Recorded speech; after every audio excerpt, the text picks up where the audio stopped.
आगे कुछ next question देखते हैं। हमारे पास एक क्वेश्चन है, स्टार्ट करते हैं। डिटर्मिनेंट हमें प्रूफ करना है, 3/3 ऑर्डर का डिटर्मिनेंट है जिसे हमें इक्वल प्रूफ करना है 4ABC के। उस डिटर्मिनेंट की एंट्रीज़ हैं B plus C, B, C, A, C plus A, C, A, B, A plus B। हमें प्रूफ करना है कि इस डिटर्मिनेंट की वैल्यू इक्वल है किसके, 4ABC के। सॉल्व करते हैं। डिटर्मिनेंट को एक्सपेंड करना काफ़ी कम्बरसम होगा अगर ऐसे बिना उस डिटर्मिनेंट में किसी एलिमेंट की वैल्यू ज़ीरो ना हो। अगर तो हम कोशिश करेंगे कि एंट्रीज़ को किसी भी एलिमेंट को ज़ीरो बनाने की। तो हम यहाँ देख सकते हैं कि अगर हम R2 और R3 को ऐड कर दें और उसको R1 से सब्ट्रैक्ट कर दें तो उसमें R1 पे हमें पहला एलिमेंट यहाँ ज़ीरो मिल सकता है। हमें कम से कम एटलीस्ट 1 0 2 0 तो लाने की कोशिश करनी है ताकि डिटर्मिनेंट को एक्सपेंड करना हमारे लिए इजी हो जाए। तो इस ऑपरेशन को परफॉर्म करते हैं। हम क्या करना चाहेंगे, R1 को चेंज करना चाहते हैं। किस तरीके से, R1 minus R2 plus R3, R2 plus R3 को ऐड करके R1 से सब्ट्रैक्ट करना है। इस ऑपरेशन को परफॉर्म करते हैं। R1 minus R2 plus R3, B plus C minus of B plus C, यहाँ पे हमें ज़ीरो मिलेगा। A minus of C plus A plus C, A minus A cancel, minus of C plus C, minus of C minus 2C, ये element हमें minus 2C। अब इस यहाँ perform करते हैं इस R1 के फर्स्ट रो थर्ड कॉलम के एलिमेंट में। R1 changes to R1 minus R2 plus R3। R1 यहाँ पे 1A है, A minus of B plus A plus B, तो A माइनस A कैंसिल हो जाएगा, माइनस B और माइनस B, ये हमें माइनस 2B मिलेगा। बाकी हमने किसी और रो पे परफॉर्म ये ऑपरेशन कुछ किया नहीं है, तो बाकी R2 और R3 अनचेंज रहेंगे। R2 B C plus A B, R3 क्या हमारे पास C A प्लस B। अब हम देखते हैं कि अब हम किसी और तरीके से क्या किसी एलिमेंट को ज़ीरो बना सकते हैं। अगर हम इसमें 2 से मल्टीप्लाई करके R1 में ऐड कर दें तो यहाँ तो हमें ज़ीरो मिल जाएगा, लेकिन वापस हमें यहाँ पे नॉन ज़ीरो एलिमेंट मिल जाएगा क्योंकि zero plus twice of C यहाँ हमें 2C मिल जाएगा। और कोई तरीका, अगर हम इसको चेंज करते हैं कैसे, R1 changes to R1 plus twice of R2, तो यहाँ तो ज़ीरो मिल जाएगा, लेकिन ये हमारा ज़ीरो जो है ये फिर से वैनिश हो जाएगा, यहाँ नॉन ज़ीरो एलिमेंट आ जाएगा। तो अब कुछ और ज़ीरो बनाना इम्पॉसिबल सा है। यहाँ पे अब एक ज़ीरो हमें मिनिमम मिल चुका है, तो अब हम इसको एक्सपेंड कर सकते हैं। अब हम इसको एक्सपेंड करते हैं C1 के अलॉन्ग। डिटर्मिनेंट का एक्सपेंशन के पहले हमें एक साइन कन्वेंशन याद रखनी होती है, plus minus plus minus plus minus plus minus plus. हम एक्सपेंड करना चाहते हैं C1 के अलॉन्ग, तो C1 के अलॉन्ग हमें क्या साइन कन्वेंशन माइंड में रखना है, plus minus plus.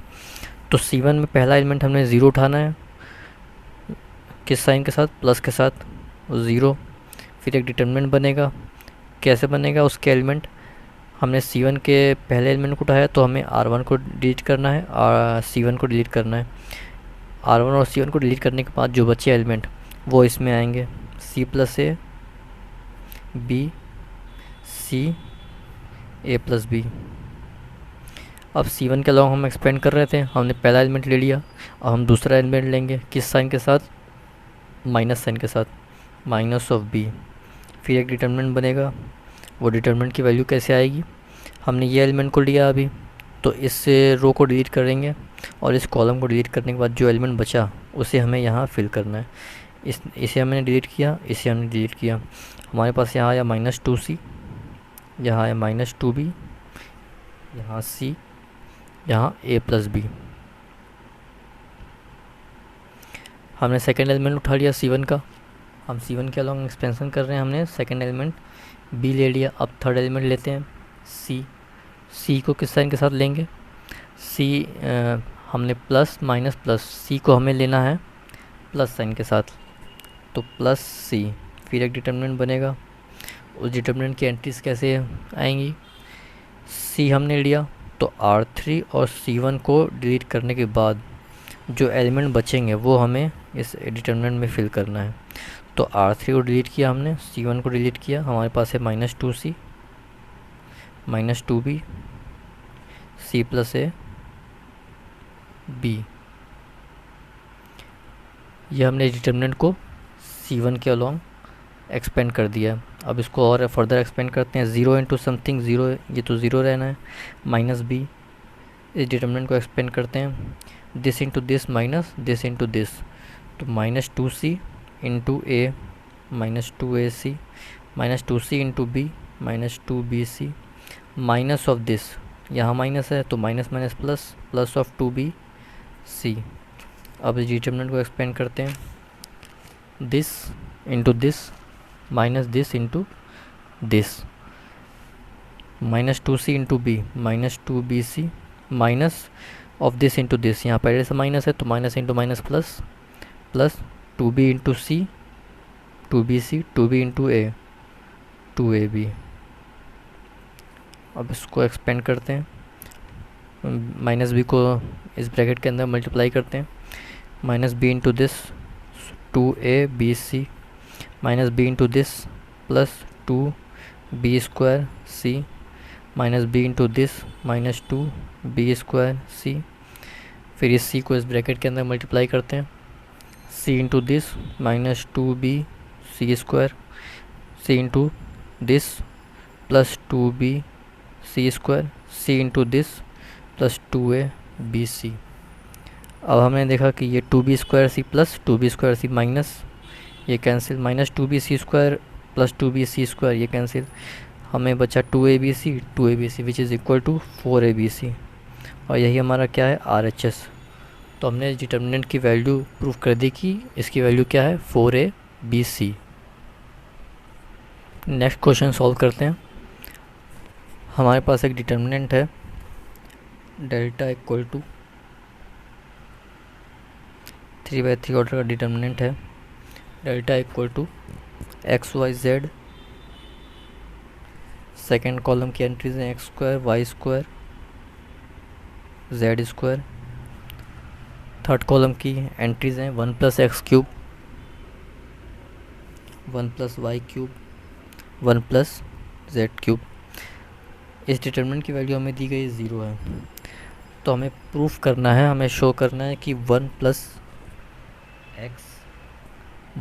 x y z की वैल्यू क्या है 0, ये हमें प्रूफ करना है।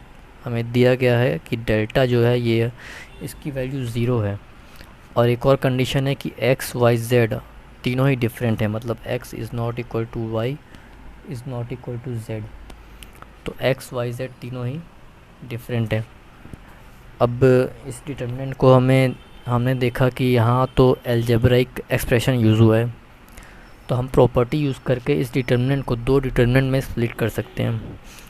तो पहले उसको स्प्लिट करते हैं, हमारे पास डेल्टा क्या हो जाएगा अगर हम इसको स्प्लिट करते हैं, पहला डिटर्मिनेंट बनेगा, एक दूसरा डिटर्मिनेंट बनेगा। पहले डिटर्मिनेंट में एलिमेंट आएंगे x y z, second column की एंट्रीज वही यही रहनी है x square Y square z square. Third column की एंट्रीज एक अलजेब्रा के पहले एक्सप्रेशन की वैल्यू से बनेंगी 1 1। यहाँ पे हमारे पहले 2 एक्सप्रेशन है, एडिशन हुआ है, तो पहले डिटर्मिनेंट में पहले एलिमेंट इस एक्सप्रेशन के पहले एलिमेंट को रखेंगे 1 1 1। दूसरे डिटर्मिनेंट की एंट्रीज क्या होंगी, c1 और c2 सेम रहेंगे, x y z x square Y square z square. c3 क्या होगा, इस अलजेब्राइक एक्सप्रेशन का दूसरी वैल्यू जो है तो दूसरी वैल्यू क्या है यहाँ पे, X cube Y cube Z cube, इसको यहाँ रखना है, X cube Y cube and Z cube. अब हम क्या करते हैं, इसमें कुछ चेंजेस करते हैं। हम इसमें क्या करना चाहते हैं कि C3 को C2 से इंटरचेंज करते हैं। तो डिटर्मिनेंट की प्रॉपर्टी ये है कि अगर किसी भी रो या किसी भी कॉलम को इंटरचेंज करते हैं तो डिटर्मिनेंट के बाहर एक माइनस साइन आएगा। हम बेसिकली इस C3 को C1 में लाना चाहते हैं। तो पहले हमने C3 को C2 से इंटरचेंज किया, तो ये X square Y square Z square यहाँ C3 में आएगा, 1 1 1 यहाँ आएगा, एक माइनस साइन आएगा। फिर हम क्या करेंगे, C2 को C1 से इंटरचेंज करेंगे, तो जो 1 1 1 C2 में था वो 1 1 1 C1 में आएगा, और ये एक्स वाई जेड C2 में आएगा। हमने दोबारा चेंजेस किए तो माइनस साइन एक और आएगा, तो -1 कितनी बार आएगा, 2 टाइम्स आएगा। हमने इस डिटर्मिनेंट में क्या किया है, C3 को पहले चेंज कर दिया C2 में, और उसके बाद C2 को इंटरचेंज कर दिया C1 से। ये ऑपरेशन हमने इस डिटर्मिनेंट में परफॉर्म करना है। तो माइनस साइन एक यहाँ से आएगा, एक यहाँ से आएगा, माइनस साइन कितनी बार आएगा, 2 बार आएगा, और नया डिटर्मिनेंट क्या बनेगा, ये 1 1 C3 C1 में आएगा, एक्स वाई जेड ये C2 में आएगा, ये X square Y square Z square C3 में आएगा, X square Y square Z square. अब इस डिटर्मिनेंट में हम क्या ऑपरेशन परफॉर्म कर सकते हैं, हम इस डिटर्मिनेंट में क्या करेंगे, हम R1 से x कॉमन लेंगे, R2 से y कॉमन लेंगे, R3 से z कॉमन लेंगे। हम R1 से क्या ले रहे हैं, x कॉमन ले रहे हैं, R2 से क्या कॉमन ले रहे हैं, हम y कॉमन ले रहे हैं, R3 से क्या कॉमन ले रहे हैं, z कॉमन ले रहे हैं। तो इस डिटर्मिनेंट में क्या हमारे पास आएगा, R1 से हमने x कॉमन ले लिया, तो यहाँ आएगा 1, यहाँ आएगा x, यहाँ आएगा एक्स स्क्वायर। R2 से हमने y कॉमन लिया, तो यहाँ आएगा 1, यहाँ आएगा y, यहाँ आएगा y स्क्वायर। R3 से हमने z कॉमन लिया, तो यहाँ आएगा 1, यहाँ आएगा z, यहाँ आएगा z स्क्वायर। अब हमने ये जो ऑपरेशन परफॉर्म किया था, C3 को हमने C2 से इंटरचेंज किया, C2 को C1 से इंटरचेंज किया, क्यों किया, क्योंकि हमें इस डिटर्मिनेंट को इस डिटर्मिनेंट के आइडेंटिकल बनाना था। अब ये डिटर्मिनेंट हमारे आइडेंटिकल बन चुके हैं, तो अब हम इस डेल्टा को क्या लिख सकते हैं, 1, इस डिटर्मिनेंट कॉमन ले सकते हैं, और ये -1/2 1 plus X Y Z, 1 plus X Y Z common, और ये डिटर्मिनेंट कॉमन, और बचेंगे हमारे पास 1 प्लस एक्स वाई जेड। तो ये डिटर्मिनेंट क्या है, 1 1 1 X Y Z, X square Y square Z square. अब ये डिटर्मिनेंट हमें इसको इवैल्यूएट करना है। हमारे पास इस डिटर्मिनेंट में 3 1 हैं, जिसमें कि हम इस 1 को यूज़ करके किसी 2 एलिमेंट में 0 क्रिएट कर सकते हैं, ताकि हमें डिटर्मिनेंट को फिर एक्सपेंड करने में काफ़ी सिंपल होगा। तो हम परफॉर्म करते हैं किस तरीके से, हम R2 और R3 में 0 क्रिएट करते हैं। कैसे, R2 चेंज करेंगे R2 माइनस R1, और R3 को चेंज करेंगे कैसे, R3 माइनस R1, ताकि 0 आ जाए हमारे पास यहाँ और यहाँ, ताकि फिर हम एक्सपेंड करने में वो हमें डिटर्मिनेंट सिंपल होगा। परफॉर्म करते हैं क्या, R2 changes to R2 minus R1, और R3 changes to R3 minus R1। तो ये डेल्टा हमारे पास क्या बनेगा, 1 प्लस एक्स वाई जेड। हमने क्या किया, R1 में तो कोई चेंज नहीं किया, R1 अनचेंज रहेगा। R2 क्या किया, R2 को कैसे चेंज किया, R2 माइनस R1 किया, तो R2 changes to R2 minus R1, 1 minus 1 0, y minus X, Y square minus X square, which will be equal to y minus X and y plus X. और हमने R3 को कैसे change किया, R3 changes to R3 minus R1, R3 minus R1, 1 minus 1 0, z minus X, Z square minus X square, which will be equal to z minus X and z plus x. अब हम इसमें क्या कर सकते हैं, R2 और R3 से, R2 में हमें y माइनस एक्स कॉमन मिल रहा है, R3 में हमें z माइनस एक्स कॉमन मिल रहा है। इसको डिटर्मिनेंट से बाहर लेते हैं, तो हमारे पास डेल्टा क्या बनेगा, 1 plus X Y Z, R2 से हमने y माइनस एक्स कॉमन लिया, R3 से हमने z माइनस एक्स कॉमन लिया। हमारे पास डिटर्मिनेंट में क्या है, 1x x square 0, y minus x common लिया 1, y माइनस एक्स कॉमन लिया, यहाँ बचा y प्लस एक्स, यहाँ 0, z माइनस एक्स कॉमन लिया 1, z माइनस एक्स कॉमन लिया, बचा z प्लस एक्स। अब हम इसको सिंपली C1 के अलॉन्ग एक्सपेंड कर सकते हैं। तो इस डेल्टा को एक्सपेंड करते हैं 1 प्लस एक्स वाई जेड, ये हमारे पास y minus X Z minus x. C1 के अलॉन्ग एक्सपेंड करते हैं तो साइन कन्वेंशन क्या है हमारे पास, प्लस माइनस प्लस। इसे कंसीडर करने की ज़रूरत नहीं है क्योंकि ज़ीरो है, एंड रिज़ल्ट ज़ीरो ही आना है। हम इस C1 के पहले एलिमेंट को कंसीडर करेंगे। 1 एक डिटर्मिनेंट बनेगा जिसकी एंट्रीज कैसे मिलेंगी, R1 को डिलीट करेंगे और C1 को डिलीट करेंगे। हमारे पास बचा 1 1 y plus x and z plus x. अब इस डिटर्मिनेंट को एक्सपेंड करते हैं, हमारे पास डेल्टा क्या बनेगा, 1 plus X Y Z, Y minus X Z minus X. यह हमारे पास क्या आएगा, z plus X into this minus this into this, तो z plus X minus of y minus Z, तो z माइनस जेड कैंसिल हो जा रहा है और बचेगा क्या हमारे पास, x minus Y, z plus X into 1 z plus X minus 1 into Y plus Z. तो हमारे पास एक्सप्रेशन आएगा z plus X minus Y minus Z, तो z और z कैंसिल हो जाएगा, बचेगा हमारे पास x माइनस वाई। और हमें दिया हुआ है स्टार्टिंग में कि इस डिटर्मिनेंट की वैल्यू क्या है, क्वेश्चन में एक्सप्रेशन में है कि ये डिटर्मिनेंट की वैल्यू क्या है हमारे पास, 0। तो इस डिटर्मिनेंट की वैल्यू बेसिकली क्या है, 0।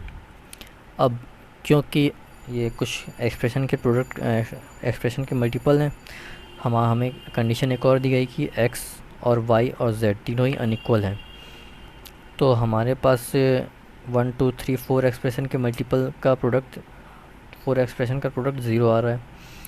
तो क्या y माइनस एक्स 0 हो सकता है, नहीं, क्योंकि y माइनस एक्स 0 होने का मतलब है y इक्वल टू एक्स, और हमें कहा गया कि x y z तीनों इक्वल नहीं है, अनइक्वल हैं। z उसी तरह से z माइनस एक्स भी 0 नहीं हो सकता, x माइनस वाई भी 0 नहीं हो सकता। तो एक ही चीज़ 0 हो सकती है, क्या है वो, 1 प्लस एक्स वाई जेड।